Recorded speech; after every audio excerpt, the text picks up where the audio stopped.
Estimados miembros de la Barra Mexicana, Colegio de Abogados, estimados miembros del Ilustre Colegio de Abogados de Madrid, estimados miembros de la profesión jurídica en todas las jurisdicciones que nos están viendo. Esta es una sesión especial virtual que organiza la Barra Mexicana, Colegio de Abogados, y en esta ocasión hablaremos sobre el Ilustre Colegio de Abogados de Madrid y los retos de la profesión de la abogacía a la luz del COVID-19. Y para ello contamos con el honor de la presencia de don José María Alonso Puig, decano del Ilustre Colegio de Abogados de Madrid. José María, un honor tenerte en esta sesión. Lo mismo digo, Héctor, para mí es también un honor estar con todos los compañeros mexicanos y con todos los que se unan a esta sesión. Muchísimas gracias. Para aquellos que no estén familiarizados con el Colegio de Madrid, ¿nos podrías platicar un poquito de la historia de este colegio, cómo se formó, quiénes lo integran y algunos aspectos históricos relevantes del colegio, por favor? Pues sí, encantado. Primero hacer una manifestación previa en España. Creo que no es el caso de México. La colegiación para el ejercicio de la abogacía es obligatoria. Por tanto, no se puede ejercer la abogacía en ninguna de las áreas. No me refiero solo a la parte contenciosa, sino también a la parte, en fin, de asesoramiento, contractual, etcétera, sin estar dado de alta en el Colegio de Abogados correspondiente. Respecto al Colegio de Abogados de Madrid, el Colegio de Abogados de Madrid se funda en el año 1596 por una real cédula de Felipe II, que aprobó las ordenanzas de la Congregación de Abogados de la Corte. Por tanto, el Colegio de Abogados de Madrid en 1996 cumplió su cuarto centenario y, bueno, pues, en fin, es probablemente de los colegios más antiguos del mundo. En este momento, el Colegio de Abogados de Madrid tiene 77.000, casi 78.000 miembros. Distinguimos entre abogados ejercientes y abogados no ejercientes. Los abogados ejercientes son aquellos, como su nombre indica, que ejercen la profesión de abogado, y los no ejercientes, en fin, simplemente se registran en el colegio para recibir, pues, en fin, temas de formación, actualizaciones, acceso a las bases de datos, etcétera, etcétera. De los, como digo, casi 78.000 abogados, 45.000 aproximadamente son ejercientes. La verdad es que es un número muy alto. El Colegio de Abogados de Madrid es el colegio profesional más grande de Europa, y no solo de abogados, por tanto de cualquier profesión. Y el número de abogados es muy alto.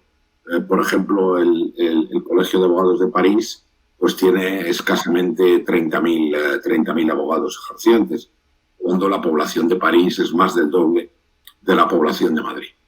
Pero bueno, lo cierto es que esa es una realidad, y los 40 y casi 5.000 abogados ejercientes que trabajan, están dados de alta en esa condición, pues efectivamente ejercen su oficio en el ejercicio de la abogacía. El Colegio de Abogados de Madrid ha tenido una participación muy importante a lo largo de la historia, y fundamentalmente pues tuvo una participación muy significativa en la transición, porque, en fin, tuvo una intervención muy directa en el Congreso de León de 1970, en el que, en fin, la abogacía se posicionó de una manera muy clara para forzar la transición desde el régimen autocrático de Franco a la democracia, ¿no? Y por consiguiente, pues ha tenido siempre una participación muy directa en toda la vida española, ¿no? Muchas gracias. ¿Nos podrías explicar un poquito cómo surgió el concepto del Consejo General de la Abogacía Española, que entiendo aglutina a todos los colegios de abogados de España? ¿Cómo surgió esta idea y cuándo surgió esta idea del Consejo General de la Abogacía Española? Vamos a ver, el Consejo General de la Abogacía Española, como bien señala el sector, aglutina a todos los colegios de abogados de España. Si no recuerdo mal, en este momento son 83 colegios. Somos miembros del Consejo General de la Abogacía Española los decanos y decanas de cada uno de los colegios. En España hay muchos colegios de abogados, más que autonomías e incluso que provincias, porque algunas provincias o autonomías pues tienen muchos colegios de abogados. En Madrid tenemos dos, el Colegio de Abogados de Madrid y el Colegio de Abogados de Alcalá de Henares, pero en fin, en Cataluña, por ejemplo, hay 14 colegios de abogados. El Consejo General de la Abogacía Española, que surgió aproximadamente hace unos 20 años, fue creado, tiene por objeto coordinar, primero representar a toda la abogacía española, coordinar lo que es la relación de la abogacía con los poderes públicos, con todo lo que se refiere a la producción legislativa y, desde luego, coordinar a los distintos colegios de abogados de España. El Colegio de Abogados de Madrid es el colegio más importante del Consejo General de la Abogacía. Yo soy el vicepresidente del Consejo. El total de abogados que hay en España, entre ejercientes y no ejercientes, que están en torno a 225.000, pues 78.000 están en Madrid. Entonces el Consejo tiene una función muy importante porque es el interlocutor directo, por ejemplo, con el Ministerio de Justicia, con el Consejo General del Poder Judicial, y es el que tiene que tomar las iniciativas en defensa de la abogacía como institución en general frente a dichos organismos. Y entiendo que este Consejo General fue creado por ley, ¿verdad? No es una simple asociación civil, sino... No, fue creado por ley, aprobó el Estatuto General de la Abogacía y, por supuesto, es una institución igual que los colegios de abogados. Y los colegios de abogados, o en general los colegios, están reconocidos en la Constitución española. Por tanto, no es una cuestión de que nos asociemos para hacer actividades comunes, sino que está impuesto por nuestra norma más importante, que es la Constitución. Muchas gracias, José María. Antes de entrar a la problemática y los retos del COVID-19, ¿nos podrías platicar sobre las actividades que regularmente, o las actividades más relevantes del Colegio de la Abogacía Española? Digo, de la Abogacía, del Colegio de Abogados de Madrid, perdón. Vamos a ver, el Colegio de Abogados de Madrid tiene varias actividades muy importantes. En primer lugar, lo que es toda la regulación del servicio de justicia gratuita. En España, conforme a la Constitución, todo ciudadano tiene derecho a asistencia jurídica. Y si no tiene capacidad o recursos económicos, esa asistencia se la prestan, la sufraga el Estado a través de los colegios de abogados. Por tanto, todo lo que es el servicio de justicia gratuita, todo lo que es lo que llamamos el turno de oficio, que en este momento lo integran cerca de 6.000 abogados y abogadas, está coordinado por el Colegio de Abogados de Madrid, que además en esta época de la pandemia pues ha tenido una especial actividad. En segundo lugar, el Colegio de Abogados regula todo lo relativo a los honorarios y a las cuestiones de deontología. Cuando un abogado plantea unos honorarios o una parte es condenada en costas, los juzgados solicitan del Colegio de Abogados un dictamen sobre el importe de dichas costas, o si son excesivas o no son excesivas. Exactamente igual en materia de honorarios. También está toda la sección de deontología, que son los expedientes que se abren o por denuncias de juzgados porque no ha habido un comportamiento adecuado, o por denuncias de un abogado contra otro abogado, en fin, y ahí tramitamos muchos procedimientos, muchos se archivan y otros muchos terminan en sanciones. Tenemos todo el área de defensa de la abogacía, a través de la cual llevamos a cabo una valoración del comportamiento de los distintos juzgados y tribunales. Acabamos de sacar un barómetro de la justicia, porque esa especie de mantra de que la justicia no funciona, pues yo no estoy de acuerdo. Hay jueces que funcionan y hay jueces que no funcionan. Y por tanto, pues el colegio tiene que hacer una valoración de ellos. Y luego, por supuesto, atender a las reclamaciones que hacen abogados frente a, vulneraciones de la dignidad o vulneraciones del debido respeto, del debido proceso por parte de los órganos jurisdiccionales y los órganos administrativos. Y a través de ahí nosotros actuamos frente a esos órganos o les damos el correspondiente amparo a los abogados. Tenemos luego un centro de estudios donde damos cursos de formación sobre todas las áreas del derecho. En este momento tenemos más de 800 cursos que los hemos convertido en buena medida en online como consecuencia de la pandemia y por ese camino han pasado cerca de 13.000 profesionales durante el último año. Tenemos un área de secciones, hay 45 secciones que aglutinan a todos los abogados que trabajan en una determinada especialidad. Pues hay secciones desde derecho de familia, derecho administrativo, pero también derecho de los animales, discapacitados, abogados de empresa, incluso la última que hemos hablado, abierto, que es la sección de tauromaquia. Bueno, porque el derecho taurino también tiene muchas especialidades, ¿no? Tenemos también creado un espacio que se llama Espacio Abogacía, por el que proveemos de despachos, de sistemas telemáticos a todos los abogados que en algún momento pues, no tienen recursos para poder tener sus propios despachos. En fin, y yo creo que esos son básicamente las áreas. También tenemos toda el área de biblioteca, donde tenemos una de las mejores bibliotecas del mundo. Son 400 años o casi 500 años, en fin, acumulando fondo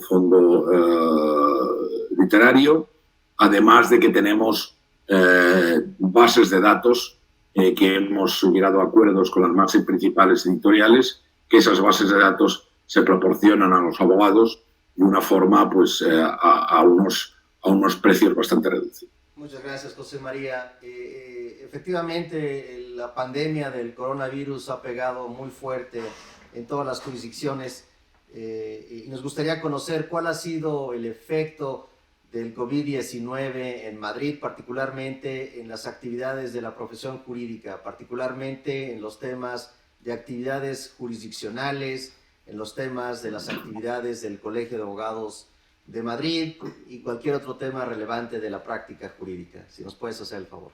Bueno, pues efectivamente la pandemia que en España, como sabes, Héctor, ha sido especialmente grave.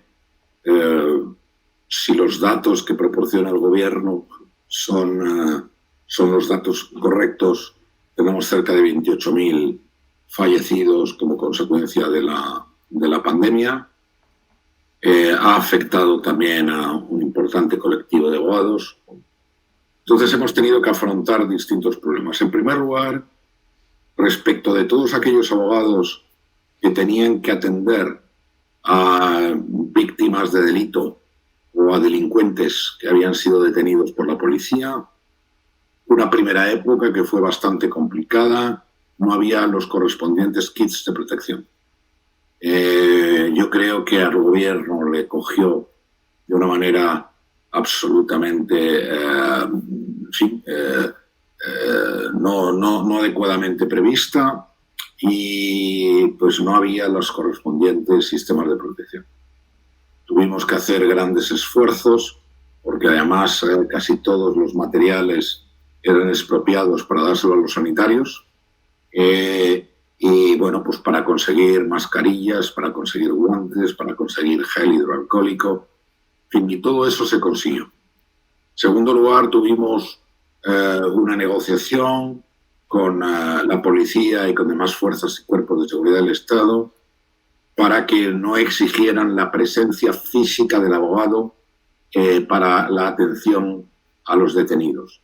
Y conseguimos que todos los atestados policiales se mandaran por correo electrónico, que el abogado se pudiera entrevistar por vía telefónica o por videoconferencia con el detenido y si el detenido no quería declarar, pues en fin, ya el tema pasaba al juzgado, y salvo que el detenido quisiera la presencia física del abogado. Con eso evitamos muchísima presencia de abogados en ese sentido. Pero ciertamente, bueno, luego tuvimos el problema de que se suspendieron los plazos procesales, con lo cual pues, la actividad de los abogados quedó totalmente paralizada. Después de diversas negociaciones con el Ministerio de Justicia, conseguimos que se permitiera el presentar demandas. A través de eso, aunque el plazo no corriera, pero se autorizaba la presentación de la demanda, lo que permitía al abogado facturar al cliente, porque llevaban ya mucho tiempo sin facturar o pedirle provisión de fondos, ¿no? Pues eso también fue una negociación que mantuvimos con el Ministerio de Justicia. Y luego nos hemos encontrado con que ha habido muchos abogados que se han visto afectados desde un punto de vista económico. Y bueno, pues lo que hemos hecho ha sido dotar en principio un fondo de 1 millón de euros para atender a las necesidades de aquellos abogados y abogadas que no puedan pagar las cuotas colegiales o hayan sido desahuciados de sus despachos. Hemos creado también un servicio dentro del colegio para la recolocación de abogados que hayan perdido su trabajo.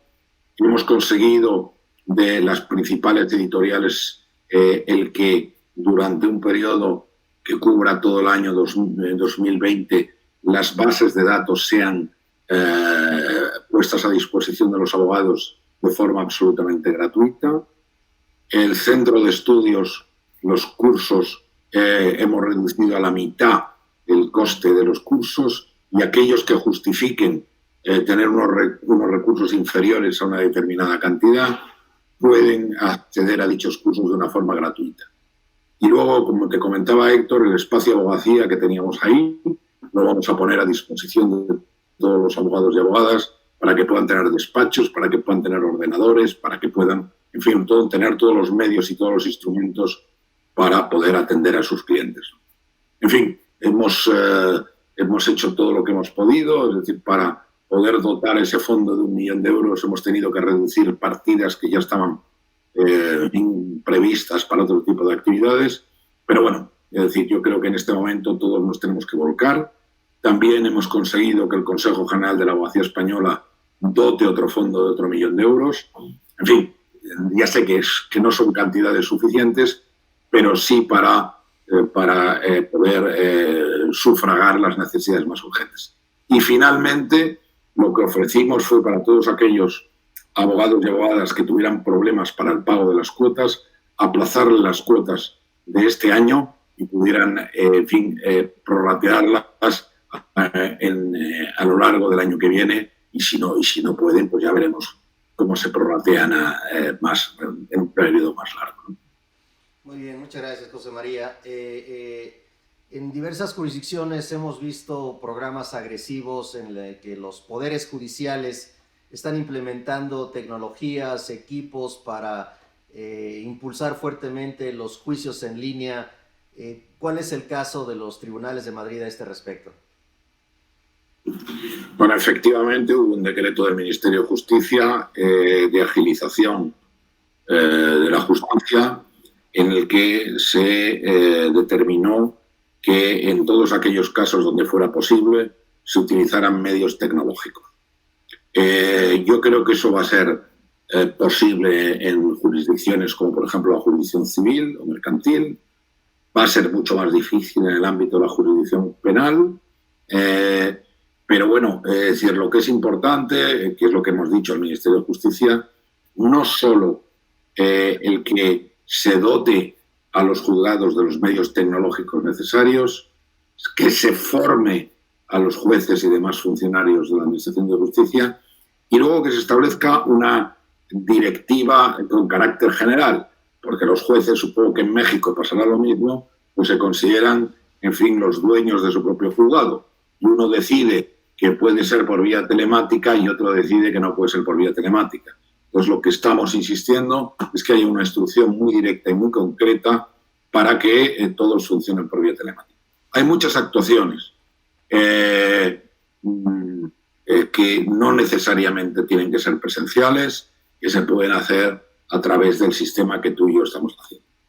Yo me dedico fundamentalmente al arbitraje a lo largo de todo este periodo, porque en el arbitraje, contrariamente a la jurisdicción, los plazos no se suspenden, y hemos celebrado y estamos celebrando audiencias con partes en distintos lugares del mundo, aunque haya que utilizar 3 o 4 pantallas de ordenador, en una donde tengas a los testigos y peritos, en otro donde se vayan exhibiendo los documentos, en otro donde vaya viendo las transcripciones, en otro que sea un canal privado entre los árbitros, pero está funcionando perfectamente. Y si eso está siendo posible en situaciones de conflicto donde involucran a partes de distintos lugares del mundo, debería ser perfectamente posible en los juzgados.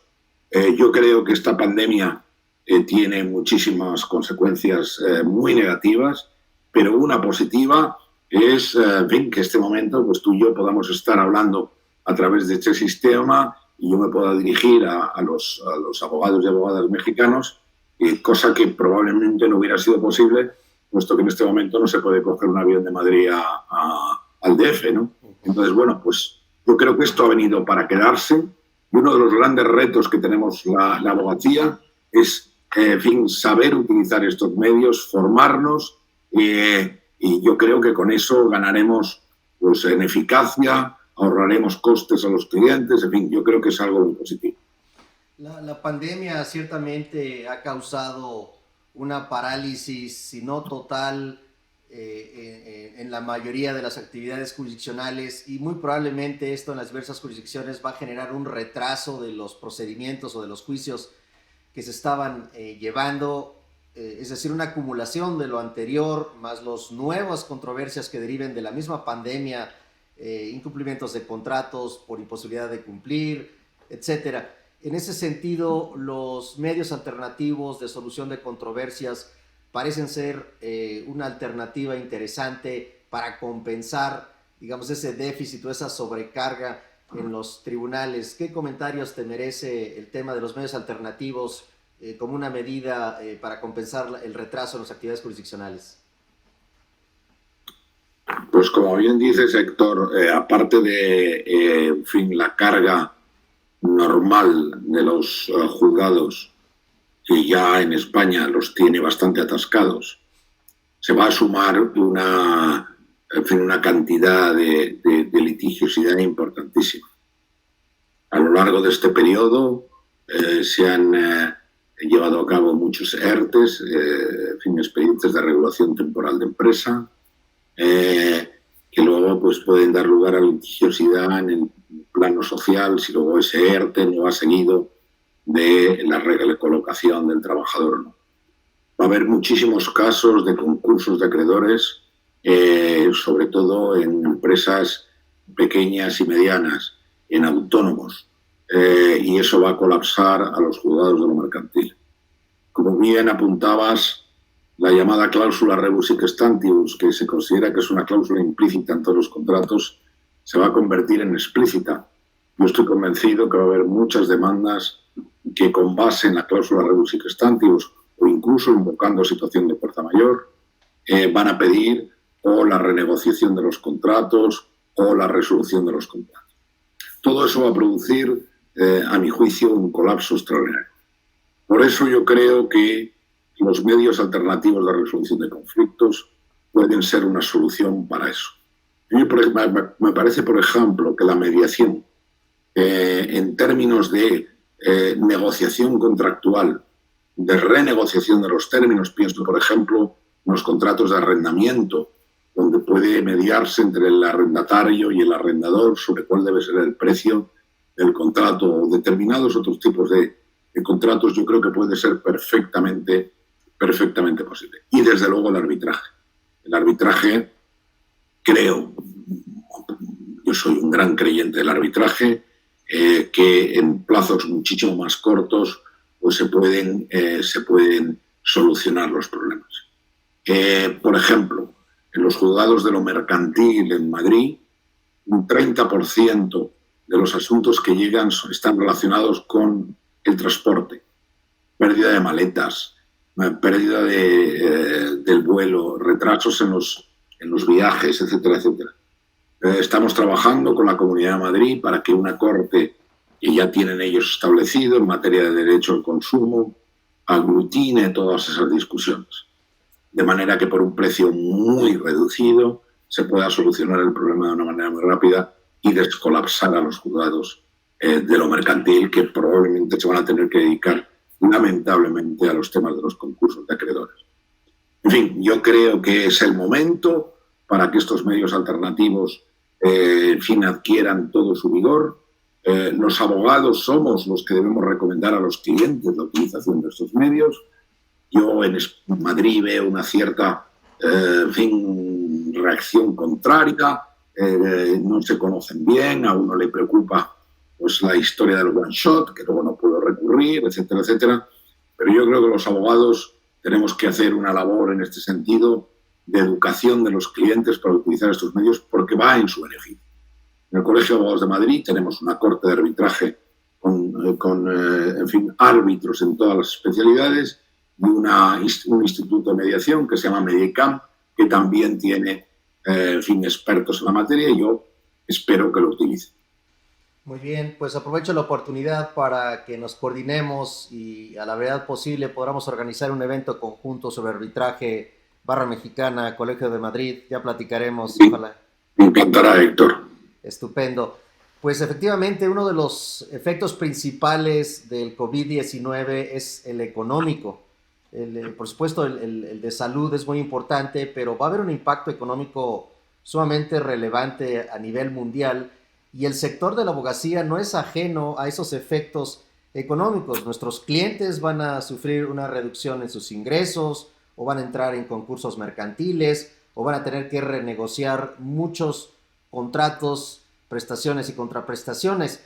En tu opinión, ¿tú crees que habrá un replanteamiento de la relación abogados-clientes en general en los temas, no solo del servicio, sino del tema de honorarios, toda vez que hay un impacto económico que le va a pegar a los clientes y pareciera que también le va a pegar al gremio de abogados? ¿Qué opinión te merece al respecto? Pues yo me temo que sí. Es decir, yo creo que los abogados tenemos que estar con los clientes, como decimos aquí, a las duras y a las maduras. Si en épocas buenas les hemos facturado de una manera regular y adecuada, cuando el cliente está en una situación complicada, pues tenemos que ayudarles. Yo me temo que va a haber muchos intentos por parte de los clientes de aplicar el contingency fee y el success fee, diciendo que en este momento pues, no tienen recursos y que el abogado pues, tiene que ir un poco al resultado del procedimiento. Yo creo que está claro, es decir, los clientes y sobre todo cuanto más, más débiles estén, van a presionar a los abogados y nos van a colocar en posiciones, pues en muchos casos complicadas. Pero ciertamente la abogacía va a estar muy afectada por esta situación. Va a aumentarse. Así es. Esta presión que se va a generar en los prestadores de servicios jurídicos, creemos que también puede generar algunos problemas de conductas inapropiadas o problemas deontológicos por algunos abogados, desafortunadamente sin escrúpulos, como es el caso, por ejemplo, hemos visto en los Estados Unidos anuncios de abogados que se dicen especialistas en COVID-19, especialidad jurídica que no existe.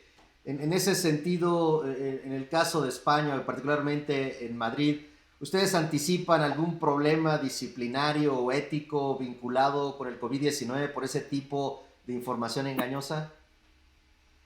Bueno, yo creo, no sé si se me ve porque a mí me ha desaparecido la imagen, pero en todo caso, yo creo que efectivamente hay muchos abogados que en este momento están intentando aprovechar la situación de calamidad de muchos ciudadanos.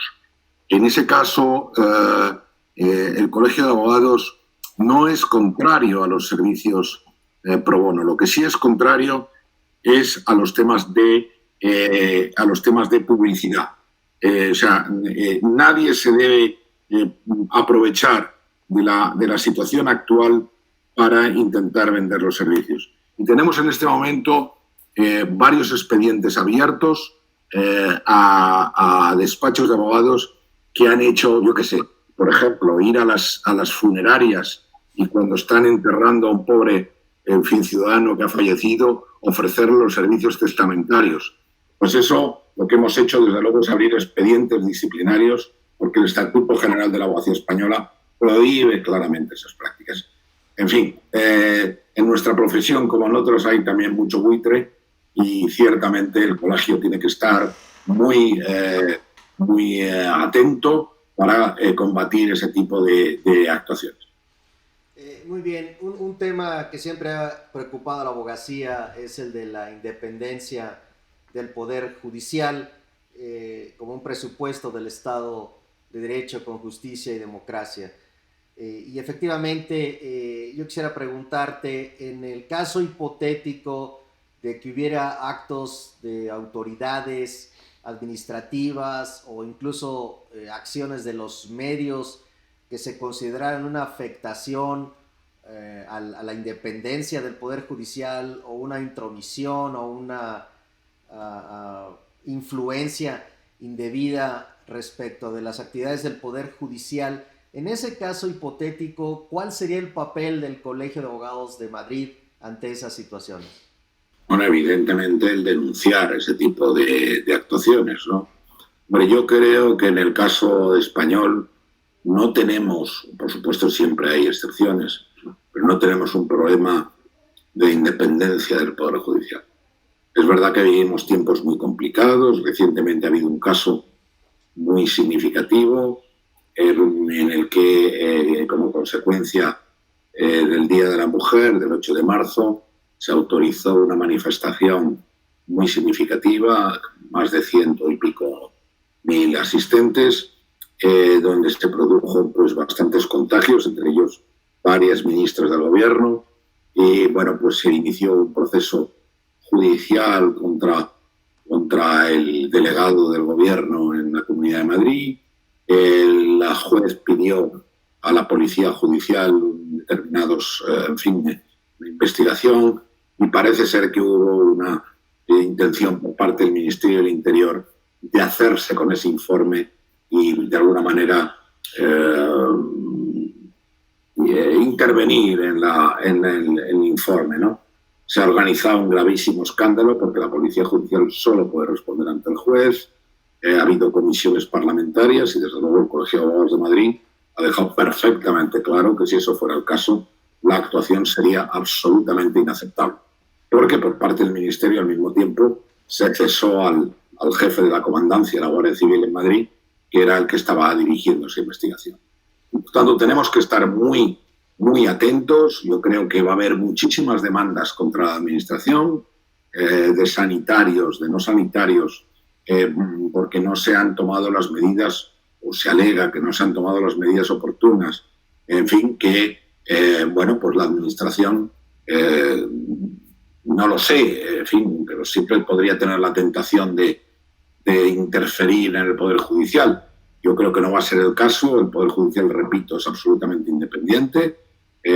La moción de censura que se hizo al gobierno anterior de Mariano Rajoy estuvo basada en una sentencia judicial que decía que el Partido Popular se había financiado de una manera ilícita, por tanto, y estaba el Partido Popular en el gobierno.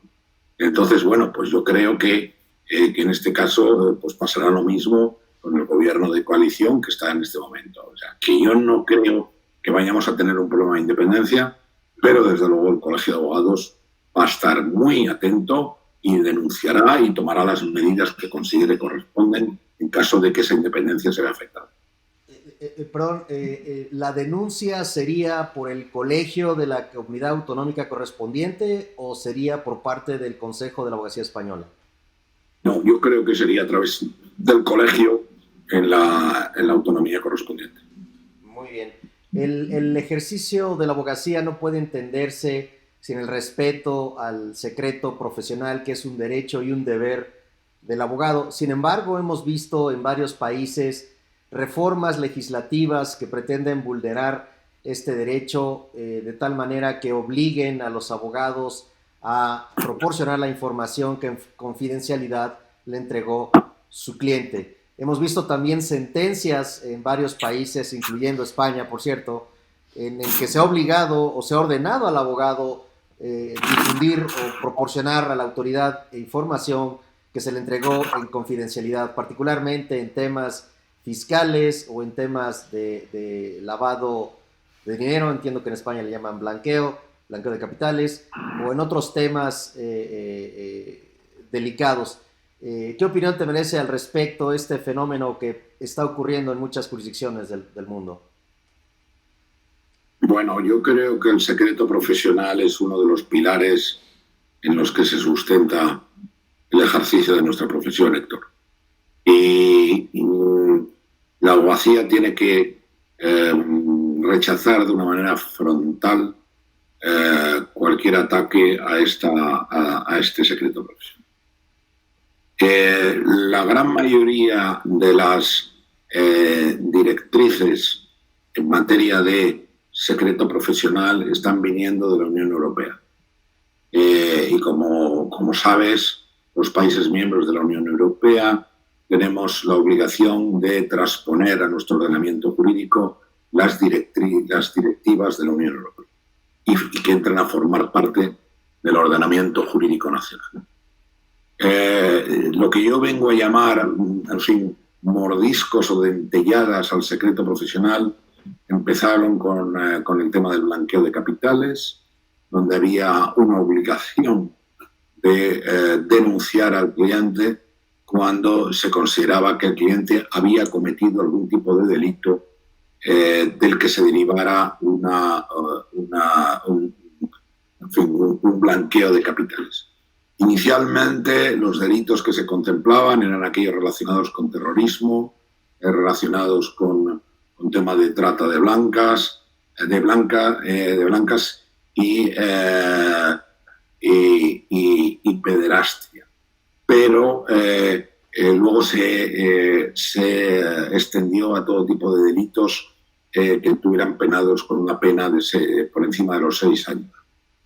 Lo cual ya supuso un grave problema para la abogacía, donde, en fin, si un cliente te viene y te cuenta que ha cometido un delito fiscal y luego ha utilizado ese dinero para blanquearlo, pues en teoría tendrías la obligación de denunciarlo, lo cual es un gravísimo problema. Hubo una sentencia famosa, que fue la sentencia AkzoNobel, en la que se determinó que los abogados de empresa, los abogados in-house, no estaban protegidos por el secreto profesional, puesto que su relación era laboral y, por tanto, pues tenían una relación de dependencia respecto del directorio o del CEO de la empresa. Eso se dictó en materia de derecho a la competencia. Lo que pasa es que, bueno, se ha intentado extender de alguna manera eso.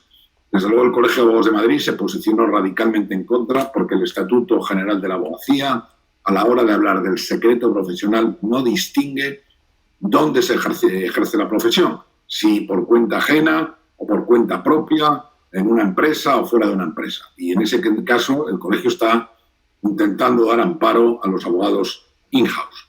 Y recientemente ha llegado una directiva, que es la directiva DAC, que en materia tributaria, que se está en este momento transponiendo la Ley General Tributaria Española, donde se señala que en caso de planificación fiscal internacional o planificaciones complejas, el abogado tiene obligación de ponerlo en conocimiento de la autoridad fiscal en caso de que considere que se está produciendo algún tipo de evasión fiscal. Por lo cual se obliga al abogado simplemente a mantener una opinión neutral, como si se tratara de un juez, y decirle, mire usted, esto está bien, esto está mal, pero no puede participar en absolutamente nada. Bien, estamos viendo cómo el Ministerio de Hacienda intenta transponer esta directiva, pero desde luego el colegio, yo ya me he entrevistado varias veces con el director de la agencia tributaria para decir que no vamos a aceptar este tipo de cuestiones. O sea, que el que actúe como abogado fiscalista no puede estar como en una profesión de riesgo, lo cual es bastante lamentable. Pero hay una tendencia muy preocupante, por lo menos a nivel europeo, para ir cercenando poco a poco el secreto profesional de los abogados, lo cual es un ataque directo a una de las esencias fundamentales de nuestra profesión. Muchas gracias, José María. Igual en México estaremos muy atentos a los intentos de reformas legislativas para evitar esa violación al secreto profesional que consideramos sagrado. He tenido el honor de coincidir contigo en varios eventos internacionales, tanto en Europa como en este continente, y quisiera preguntarte, en el ámbito internacional, ¿cuáles son las funciones del Colegio de Abogados de Madrid o por qué tanta participación? Te veo muy activo en los eventos internacionales representando al Colegio de Abogados de Madrid. Platícanos un poquito de la labor internacional de este colegio. Bueno, nosotros lo que hacemos son, en fin, tener una relación internacional muy importante. Hemos de partir de la base de que nuestra profesión, como tantas otras, se ha globalizado. Es importante, por tanto, tener relaciones con otros colegios o con otras instituciones. Lo que hacemos es, pues, intercambiar información entre unos colegios y otros. Si podemos, intentamos mandar abogados españoles al país de que se trate o recibir abogados de dicho país en España. En fin, tener una relación muy estrecha. Luego también tenemos una actividad muy importante a través de la Corte de Arbitraje del Colegio. Acabamos de cerrar acuerdos con las cortes más importantes de China, de Hong Kong, de Singapur y de Corea, para que, en fin, cuando haya partes españolas o haya partes asiáticas, utilicemos o bien las cortes de dichos países o la Corte del Colegio de Abogados de Madrid. En fin, tenemos una actividad internacional muy importante y queremos seguir teniéndola. Así es, el Colegio de Abogados de Madrid y la Barra Mexicana, Colegio de Abogados, históricamente hemos tenido una estupenda relación de trabajo, de intercambio académico y profesional, y yo creo que con esta situación del COVID y ahora con este tipo de transmisiones virtuales, tenemos la oportunidad de intensificar las relaciones entre ambos colegios. Ojalá podamos lograr una mayor interacción de la abogacía de Madrid y la abogacía de la Ciudad de México. Te invito a que trabajemos en un proyecto para que por lo menos por ahora de manera virtual y en su oportunidad de manera presencial incrementemos más la relación entre la abogacía española y la abogacía mexicana, particularmente porque es un momento interesante. Las inversiones españolas en México al día de hoy ocupan un lugar muy importante en las inversiones, si no me equivoco, casi el segundo lugar, y por supuesto siempre hemos interactuado abogados de ambos países, y espero que ahora a través de los colegios institucionalmente tengamos una actividad mucho más intensa que la que tradicionalmente habíamos tenido. Pues sin duda, Héctor, México y España somos países hermanos, no solo hablamos la misma lengua, sino que además tenemos sistemas jurídicos muy similares. Como bien dices, la inversión española en México ocupa el segundo lugar después de la de Estados Unidos, pero en este momento también estamos viendo grandes inversores mexicanos, sobre todo en el sector de la construcción, en el sector de las telecomunicaciones, están asumiendo participaciones muy importantes en las principales constructoras y compañías españolas. Por lo tanto, hay un flujo entre los dos países muy intenso, y yo creo que ahí los dos colegios tenemos que estar muy unidos, bueno, sobre todo para intentar buscar oportunidades de trabajo para nuestros respectivos abogados en esta situación económica, bueno, pues que es lo que está siendo tan intensa, ¿no? Por tanto, yo estoy absolutamente encantado, Héctor, de reforzar las relaciones con el Colegio de México, y por tanto, pues abierto a seguir profundizando en esas relaciones. Estupendo, José María. Y estoy totalmente de acuerdo en que estas actividades no sean exclusivamente académicas, sino que también sean una plataforma de networking y de relación. También tenemos un interés profesional en la interacción entre abogados México-España, y estoy seguro que lo vamos a lograr. Para ir cerrando esta estupenda sesión quisiera pedirte, por favor, dirijas un mensaje para los abogados de México, para los abogados de España y de otras jurisdicciones que nos están viendo. Bien, yo lo que quiero trasladar a todos mis compañeros y compañeras de la abogacía es un cierto mensaje positivo. Es verdad que estas crisis crean un daño a corto plazo enorme, pero sin embargo, si sabemos aprovechar las oportunidades a medio y a largo plazo, podemos sacar cierto beneficio de esto. Siempre ha habido una preocupación en cuanto a cómo los medios tecnológicos podían afectar al ejercicio de nuestra profesión. Se hablaba con preocupación, al menos en España, de la incidencia de la inteligencia artificial. El hecho de que en este momento pues, hay máquinas que son capaces de contestar una demanda, o por lo menos toda la parte jurídica. Y ahí había una cierta sensación de que podíamos perder oportunidades de trabajo. Yo creo, sin embargo, que el uso de las nuevas tecnologías, de una manera tan generalizada como va a ser ahora, van a crear muchísimas situaciones que necesitan un tratamiento jurídico muy serio. Hablo de todo lo que está encabezado con la palabra ciber, los ciberriesgos, los ciberataques, el ciberespionaje, el cibercrimen, todo el tema, por ejemplo, que estamos ya trabajando mucho en el mundo arbitral, cómo preservar la confidencialidad en las audiencias arbitrales que se celebran por estos sistemas.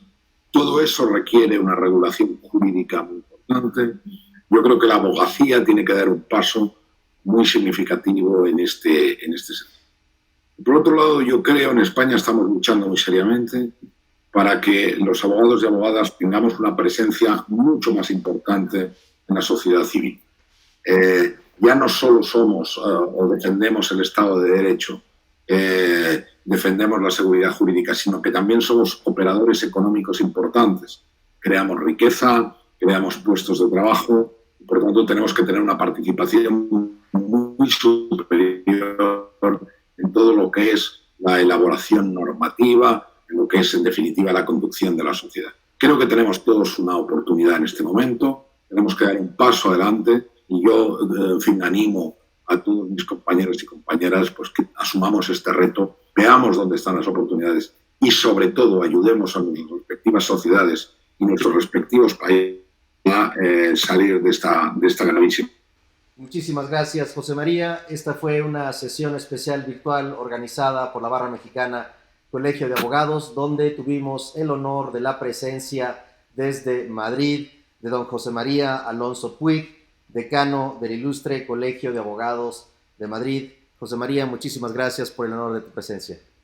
Muchísimas gracias a ti, Héctor, y un saludo muy cordial a todos los abogados y abogadas mexicanos. Y a todos los que nos están viendo, muchas gracias por su atención.